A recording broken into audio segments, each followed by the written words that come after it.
Have you ever had the unsettling feeling that the life you're living doesn't really belong to you? That somehow, without realizing it, you've been following a script written by someone else, by parents, by teachers, by friends, by society itself? Day after day, you wake up and play the role expected of you. You wear the same smile, repeat the same words, carry the same responsibilities, and interact with others as if everything is perfectly fine. But deep down, something inside you whispers, no, it screams, that something is wrong. And when the noise of the world finally fades, when you're alone with your own thoughts, that haunting question rises to the surface. Who am I, really? Carl Jung believed this question is far more than a moment of doubt. It's not weakness. It's not confusion. It is the very symptom of a deeper problem, one that almost no one has the courage to face. Most people never discover their true selves. They live entire lives behind masks, manufactured identities and imposed expectations. They smile when they want to cry. They agree when they want to scream. They play roles that bring acceptance but never fulfillment. And the worst part, they believe this is all life has to offer. They grow old and die without ever having truly met their own soul. But it doesn't have to be that way. Jung showed us that beneath the layers of roles, masks, and illusions lies something greater, the true self, a self that is hidden but not lost, a self that can only be uncovered by turning inward, by confronting what we've repressed, and by daring to walk the path of individuation. This journey is not easy. It requires courage, honesty, and a willingness to face truths most people run from. But it is also the only journey worth taking, because at the end of it, you discover freedom, you discover meaning, you discover who you were meant to be, and that's exactly what we'll explore in this video. Jung's path to finding the true self. So, before we begin, take a moment, subscribe to the channel. Because if this message speaks to something inside you, you won't want to miss the next steps of this journey. Together, we'll explore Jung's teachings, philosophy, and the hidden psychology that shapes every life. This is not just another video. This might be the beginning of finally meeting yourself. From the very moment we are born, society begins shaping us. We are taught what is acceptable and what is not. We are praised for certain behaviors and punished for others. And slowly, piece by piece, we learn that to be loved, to be accepted, we must hide parts of who we really are. Carl Jung called this creation the persona. The persona is the mask we wear in order to function in society. It is the version of ourselves we show to others, the polite face, the confident facade, the agreeable personality that allows us to fit in. Think about it. How many times have you acted differently at work than you do at home? How often have you hidden your anger, your sadness, your doubts, just to avoid judgment? Have you ever forced a smile when inside you wanted to scream? That is the persona at work. And on the surface, the persona has value. Without it, we would struggle to live in communities, to cooperate, to maintain relationships. It is the social glue that keeps us connected, but here is where the danger lies. The more we wear the mask, the more we begin to forget who we are underneath it. The role becomes the identity, the act becomes the reality. And slowly, almost without noticing, the mask consumes us. We begin to confuse acceptance with authenticity. We measure our worth by how others see us, not by how we truly feel inside. We become experts in pleasing others, but strangers to ourselves. Jung warned us, the persona can guarantee compliments, but never genuine happiness. It can bring recognition, but never true fulfillment. Living only through the persona leads to an empty life, a life where something always feels missing, though you can't quite put your finger on what it is. And that is the tragedy. Because the more tightly we cling to this mask, the further we drift from the essence of who we really are. We become actors trapped in a role we didn't even choose. But the persona is only the beginning. If the mask is what we show to the world, then what about everything we've hidden? The parts of ourselves we've been told are unacceptable. The desires, fears, and emotions we've pushed into the darkness of our minds. That is where Jung takes us next, into the realm of the shadow. If the persona is the mask you wear to be accepted, then the shadow is everything you've hidden to avoid being rejected. But here's the truth Jung revealed. What you repress doesn't disappear. It doesn't vanish just because you deny it. Instead, it slips beneath the surface into the unconscious, growing stronger, darker, and more unpredictable with time. The shadow is the side of you that you don't want to admit exists. It contains forbidden desires, buried anger, unhealed wounds, shameful memories, and impulses you've been taught to fear. But it also hides traits that are not bad at all, only misunderstood. Maybe as a child you showed curiosity and were called annoying, so you learned to stay quiet. Maybe you expressed sadness and were told to toughen up, so you buried your vulnerability. Maybe you felt anger but were punished for showing it, so you swallowed it whole.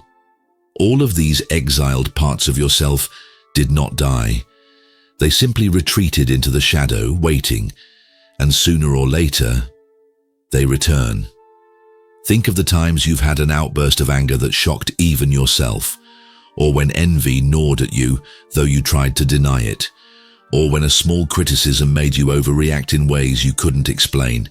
That was your shadow speaking, operating from the darkness, influencing your choices, your emotions, your relationships, without you even realizing it. This is why Jung warned us.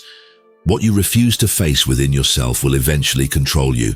But here lies the paradox. The shadow is not your enemy. Yes, it contains the darkness you've feared, but it also holds your hidden strength. It is the source of your authenticity, your passion, your creativity, and your untapped potential. To become whole, you cannot ignore your shadow. You must confront it. You must look directly into what you've been running from your entire life. And that is not easy. It requires honesty, vulnerability, and courage. But if you dare to walk into the darkness, you discover something profound. The very things you've been hiding from are the keys to becoming your true self, because only when you integrate the shadow, instead of denying it, do you begin to feel free. But the shadow is not the final step. It is only the gateway. Beyond the mask, beyond the shadow, there is something greater, a deeper unity Jung called the self. If the persona is the mask you show to the world, and the shadow is everything you've buried within, then what lies beyond them both is something far greater. Carl Jung called it the self, your true essence, the wholeness of who you really are. The self is not just another role you play. It is not a mask and it is not a hidden wound. It is the totality of your psyche, the fusion of light and darkness, of conscious and unconscious, of who you are and who you have yet to become. Most people never reach this point. Why? Because finding the self is not a passive discovery. It does not simply appear in front of you one day like a gift.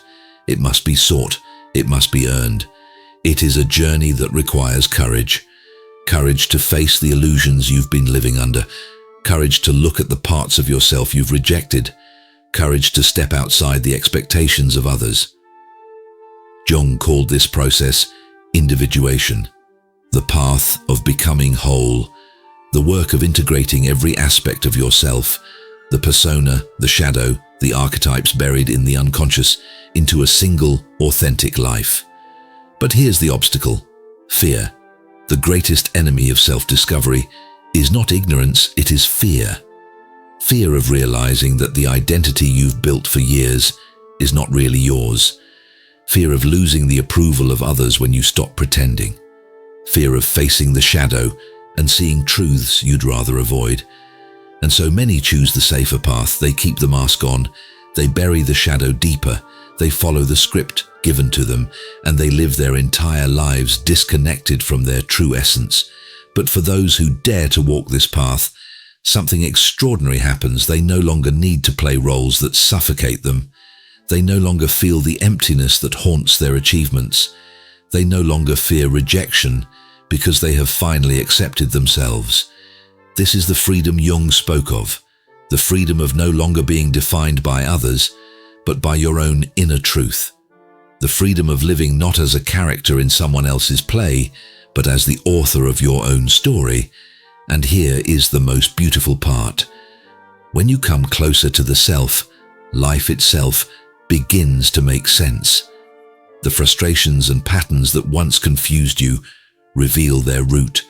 The wounds you've carried show their hidden lessons, and you finally feel at home, not in the world around you, but within yourself. But there is still more hidden beneath the surface, because the self is not just shaped by your own experiences. It is also influenced by deeper forces Jung called the archetypes, universal patterns that live in the collective unconscious of all humanity. And unless you recognize them, they will shape your destiny without you even knowing. The human mind is not just personal. It is not only shaped by your childhood, your culture, or your experiences.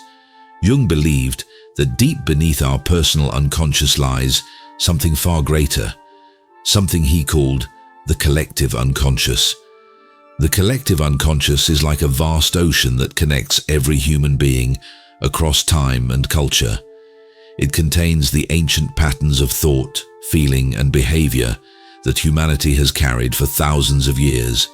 And within this ocean live the archetypes. Archetypes are primordial images, symbols that shape the way we see the world, the stories we tell, and even the lives we live. They are the hero who sets out on a journey, the mother who nurtures and protects, the wise one who carries knowledge, the rebel who defies authority, the lover who longs for connection.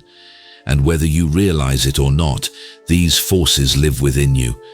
They show up in your dreams, in your impulses, in the stories that fascinate you, and in the roles you play without thinking. Have you ever wondered why certain myths or movies resonate so deeply with you? Why you might feel a pull toward the story of the hero, or a kinship with the outcast who challenges the system? It is because the archetypes are speaking through you. But here lies the danger. When you unconsciously identify with a single archetype, you lose balance. The man who clings only to the hero archetype may feel pressured to always be strong, never allowing himself to be vulnerable. The person who identifies only with the caregiver may spend their entire life sacrificing for others, forgetting their own needs, and the one who refuses the rebel within may silently suffocate under the weight of conformity. The archetypes are not meant to dominate you. They are meant to be recognized, balanced, and integrated. If ignored, they control you from the shadows, directing your choices and repeating patterns in your life without you ever understanding why. But when you bring them into awareness, when you see how the hero, the caregiver, the rebel, the sage live within you, you reclaim power. You begin to understand why certain struggles repeat, why certain desires burn inside you, why certain fears haunt you. And most importantly, you begin to live a fuller life, not as a prisoner of invisible forces, but as a conscious participant in the great story of humanity. Because the truth is, these archetypes are not chains, they are guides. They are the symbolic map of the inner world, showing you the paths you can take, the challenges you must face, and the person you can become. But if you refuse to listen to them, if you continue to hide behind the persona, deny the shadow, and ignore the archetypes, the cost is severe. It is the cost Jung called non-individuation, the failure to become who you truly are, and that is what we must explore next. What happens when a person refuses this journey, when they cling to the persona, deny the shadow, and ignore the archetypes shaping their lives? Carl Jung was clear.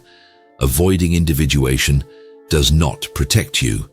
It condemns you, because what you refuse to face within yourself does not vanish, it festers, and sooner or later it demands a price. For some, that price is a life of quiet dissatisfaction.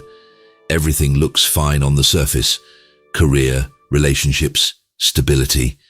But inside, there is a gnawing emptiness, a voice whispering, "Is this all there is?" No matter what you achieve, no matter how much recognition you receive, something essential always feels missing. For others, the cost is far more visible. Anxiety without explanation, frustration that never fades, depression that lingers like a shadow over every joy, even physical illness, because the body carries the burden of a soul that has been silenced. Have you ever noticed how some people repeat the same mistakes again and again? They fall into the same toxic relationships. They sabotage their own success. They chase the same illusions, only to be left emptier each time. This is not coincidence. It is the unconscious demanding to be heard, forcing itself into the light through suffering, because it has been ignored for too long. Jung called this the tragedy of non-individuation, the refusal to grow into who you really are. Instead of becoming whole, you remain fragmented. Instead of living with purpose, you merely exist. You drift through life like an actor trapped in someone else's play, always performing, never living. And perhaps the most dangerous consequence of all is resentment. When you deny your true self, anger builds. You don't always know where it comes from. Sometimes it turns outward, blaming the world, your family, society, even God. Other times it turns inward, festering into guilt, self-sabotage, depression, and in both cases, life becomes a prison. This is the cost of avoidance, not safety, not peace, but emptiness. But there is another path, a path not of avoidance, but of courage. A path where instead of running from the truth, you face it. Instead of denying your shadow, you embrace it. Instead of playing endless roles, you become who you were meant to be. And that path is individuation. But what does it really mean in practice to live as your true self? What does life look like once the masks are gone, the shadow is integrated, and the archetypes are balanced? That is where Jung's vision leads us next. What does it mean to finally live as your true self? To move beyond masks, beyond repression, beyond fear? Carl Jung showed us that the journey of individuation, the process of becoming whole, is not about becoming perfect. It is about becoming authentic. When you begin to integrate the shadow instead of running from it, something shifts inside you. You no longer need to pretend you are always strong, always kind, always flawless. You accept that you are human, that you carry both light and darkness, both strength and weakness. And in that acceptance, you discover freedom. When you stop living only through the persona, you no longer feel the suffocating need to impress, to perform, to gain approval. You begin to make choices not because others expect them, but because they are true to your essence. You stop asking, "What will people think?" and start asking, "What feels right for me?" And when you recognize the archetypes moving within you, you take back authorship of your story. You no longer unconsciously play the same roles again and again. You consciously choose which roles to embody and when. You learn to balance the hero with the lover, the caregiver with the rebel, the sage with the child. You become fluid, whole, alive. This is what it means to live as the self.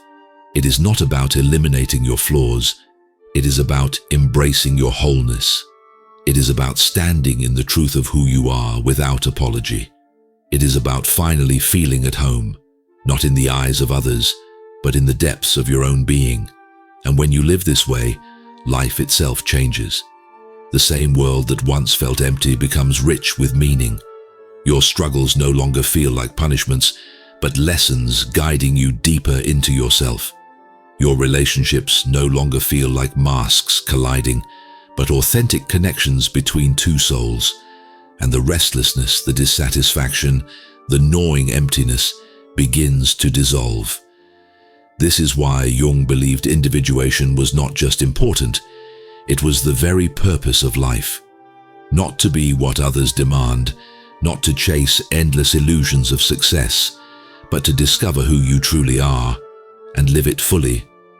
It is a path of courage, of honesty, of constant self-discovery.